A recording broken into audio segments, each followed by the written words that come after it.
नमस्कार मंडळी. तर आज आपण आपल्या किचनमध्ये अगदी घरगुती पद्धतीनं साधी सोपी झटपट होणारी तुरीची उसळ कशी बनवायची हे पाहणार आहोत. तर मी ज्योती तुम्हा सर्वांचं पुन्हा एकदा खूप खूप खूप मनापासून स्वागत करते ज्योती स्वादिष्ट किचनमध्ये.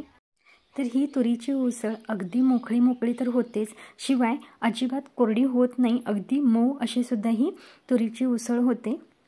तर आमच्या इथे भाकरीच्या दुरडीवरती ही उसळ भाकरीवरती आवर्जून लावली जाते आणि अगदी मोठ्या प्रमाणामध्ये केली जाते. किलो 1.5 किलोच्या प्रमाणामध्ये सुद्धा ही उसळ बनवली जाते. तर ही उसळ भाकरीसोबत चपातीसोबत अगदी छान लागतात. भाजी काय बनवायची असा प्रश्न पडला तर लगेच ही तुरीची उसळ तुम्ही बनवू शकता. अगदी झटपट होतात. वेळ न घालवता रेसिपीला सुरुवात करूया. तर इथे ही अर्धी वाटी होईल इतकी मी तुरीची डाळ घेतलेली आहे. स्वच्छ अशी नीट करून घेतलेली ही तुरीची डाळ आहे. तर तुम्हाला जितक्या प्रमाणामध्ये तुरीची उसळ बनवायची आहे तितक्याच प्रमाणामध्ये तुम्ही ही डाळ घेऊ शकता. तर इथेही मी आम्हाला पुरेल इतकी अर्धी वाटी होईल इतकं ही तुरीची डाळ घेतलेली आहे. तर डाळ स्वच्छ नीट करून घेतल्यानंतर इथे एका भांड्यामध्ये मी तांब्याभर पाणी होईल इतकं गरम करायला ठेवलं होतं. पाणी छान कडकडीत उकळलं गेलं की आपण यामध्ये आता ही डाळ घालून घ्यायची आणि मीडियम फ्लेमवरती आपण ही डाळ छान शिजवून घेणार आहे. तर अगदीच मऊ अशी ही डाळ शिजवायची नाही, जेणेकरून आपण आमटीला जी डाळ शिजवतो ना अशा पद्धतीनं शिजवायची नाही. तर त्याच्यापेक्षा थोडीशी कच्ची पण अगदी छान शिजली गेलेली अशा पद्धतीनं आपण ही डाळ शिजवून घेणार आहे. तर इथे मी तुम्हाला दाखवते, पहा. अगदी पटकन हाताने सहजपणे ती कुस्करली गेली पाहिजे. तर अशा पद्धतीनं आपण ही डाळ आहे ती उसळ्यांसाठी बरोबर शिजवून घेणार आहोत. तर इथे ही आपली डाळ शिजून तयार आहे. तर ही संपूर्ण डाळीतील पाणी काढून घ्यायचं आणि जास्त वेळ पाण्यामध्ये ही डाळ ठेवायची नाही. गरम पाण्यामध्ये पटकन ही डाळीतील पाणी काढून घ्यायचं, नाहीतर ती आमटीला बनवतो तशा पद्धतीनं मऊ होऊन जाते. डाळ शिजल्या लगेच पाणी काढून घ्यायचं. तर आता उसळ्यासाठी लागणारी फोडणी करूया. इथे एका कढईमध्ये मी साधारण 2 ते 2.5 चमचे होईल इतकं तेल घालून घेतलं. अर्धा चमचा मोहरी घातली, त्यानंतर अर्धा चमचा जिरं घालून घेतलं. 7 ते 8 कढीपत्त्याची पानं. फोडणी करत असताना गॅस हा मीडियम ठेवायचा किंवा पूर्ण लो करायचा. आणि इथे आपण उसळ्यासाठी कांद्याचं प्रमाण आहे ते थोडं जास्त वापरणार आहेत. तर इथे मी मीडियम आकाराचे 2 कांदे असे बारीक कट करून घेतले होते. जितका कांदा उसळ्यामध्ये असेल तितकी उसळ ही खूप छान लागतात आणि अगदी मऊसुद्धा बनतात.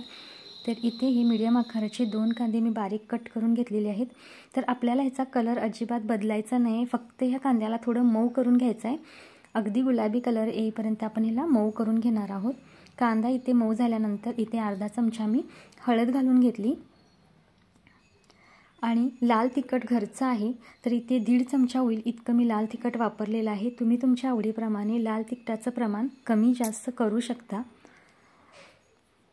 तर इथे मी घरच्याच लाल तिखटचा वापर इथे केलेला आहे, पण कलर पाहू शकताय तुम्ही अगदी छान असा लाल भडक कलर आलेला आहे. तर हे सर्व मिश्रण आपण मंद आचेवरती असं परतून घेणार आहोत. आणि आता यामध्ये आपण जी शिजवलेली तुरीची डाळ आहे ती संपूर्ण आता यामध्ये घालून घ्यायची आणि मगच यावरती आपण मीठ घालून घेणार आहे चवीपुरतं. आणि आता ही संपूर्ण डाळ या फोडणीमध्ये आपण मिक्स करून घेऊया. तर अगदी छान ही डाळ लागते, मस्त लागते. तर तुम्हाला हा व्हिडिओ जरी आवडला असेल तर तुम्ही या व्हिडिओला एक कमेंट नक्की करा, कारण तुमच्या एका कमेंटमुळे मला अजून छान व्हिडिओ बनवण्याची प्रेरणा मिळते. तर आता इथे पहा, फोडणीमध्ये आपण संपूर्ण तुरीची डाळ व्यवस्थित अशी मिक्स करून घेतली. आता याच्यावरती एक ताट ठेवायचं आणि फक्त 1 मिनिट ह्याला छान वाफवून घ्यायचं. तर मंद आचेवरती 1 मिनिट ह्याला वाफवून घ्यायचं आहे.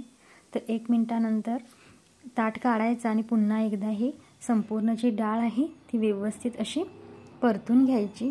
तर आपली इथे ही तुरीची डाळीची उसळ आहे ती बनवून तयार झालेली आहे. अगदी झटपट होते, अजिबात वेळ लागत नाही. जर तुम्ही कुठे बाहेर 1 डे ट्रिपसाठी जात असाल तर तुम्ही चपातीसोबत ही उसळ बनवून घेऊ शकता. खायला अगदी रुचकर लागते. वरून फ्रेश अशी हिरवीगार कोथिंबीर घालायची. ती उसळ्यामध्ये आहे तशी हिरवीगार राहते आणि त्याचा स्वादसुद्धा उसळ्यामध्ये व्यवस्थित असा उतरला जातो. तर अशा पद्धतीनं तुम्ही तुरीची उसळ एकदा नक्की करून पहा, खूप छान होते. तुम्ही बनवलेली उसळ कशी झाली होती हे मला कमेंटमध्ये सांगायला अजिबात विसरू नका. व्हिडिओ जरा जरी आवडला असेल तर व्हिडिओला एक लाईक नक्की करा। ही उसळ खायला खूप छान लागते। मुलांच्या डब्यासाठी सुद्धा तुम्ही अशा पद्धतीने तुरीची उसळ करून देऊ शकता, अगदी छान होते।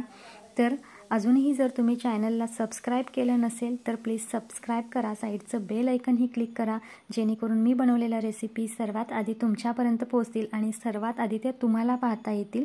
तर पुन्हा भेटू अशाच नवनवीन चमचमीत, झणझणीत आणि स्वादिष्ट अशा रेसिपीसोबत। तोपर्यंत बाय बाय।